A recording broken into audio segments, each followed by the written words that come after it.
Now proceed to propose the question.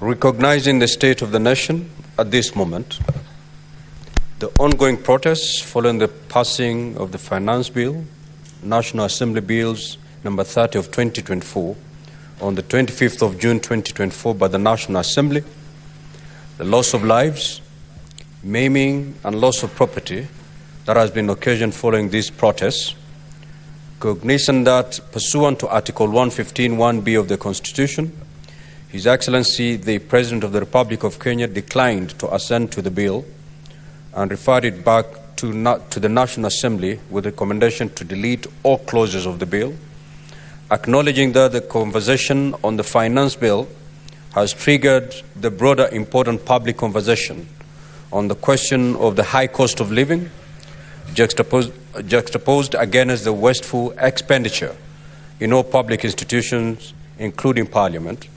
Further, acknowledging the issues raised by the youth and other members of public to do with corruption, impunity, incompetence within state and public appointments, opulence lifestyles of public officers, unemployment and high cost of living, amongst other issues bedeviling the economy.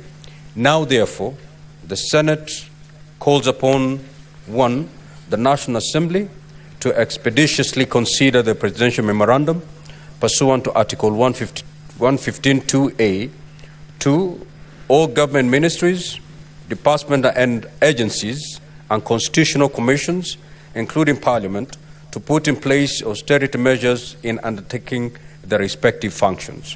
3, the Ethics and Anti-Corruption Commission and other government multi-sector agencies in the governance, justice, law and order sector to upscale and make concerted effort to fight corruption.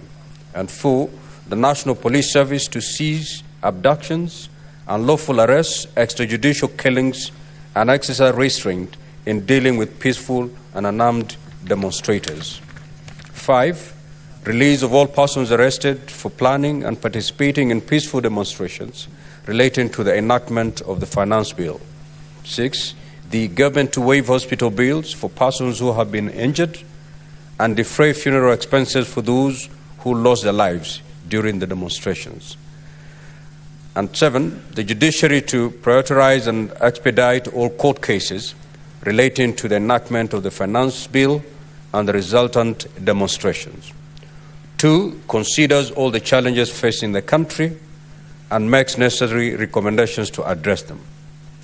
Now, the floor is open. I call upon Senator Boni of Kakamega to take the floor.